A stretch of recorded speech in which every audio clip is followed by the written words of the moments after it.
Pride wasn't a riot. Now hold on. Before you blow up my comment sections, hear me out.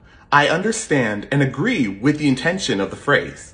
People are saying Pride was a riot in order to push back against pinkwashing, corporate pride, and to recenter our collective liberation in the face of various genocides worldwide. But to call the first Pride, Stonewall, a riot is ahistorical and often relies on anti-blackness. The Stonewall incident was incredibly tame for what we understand a riot to be.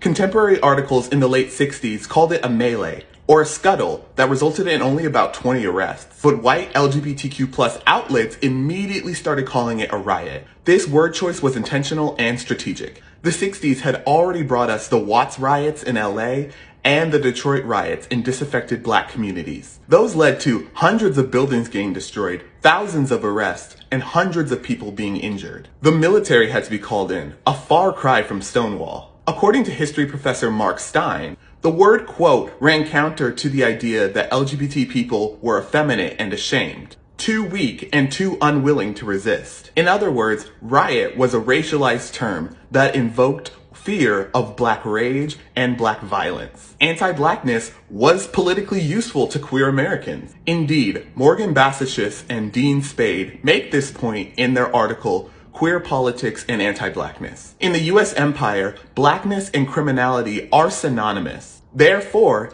any claim to be not a criminal, or in this case, a citizen with legal protections, relies on being not black. Elena Kiesling further expands on this idea. Queer bodies are white before they are queer. The whiteness literally neutralizes the threat that is queerness.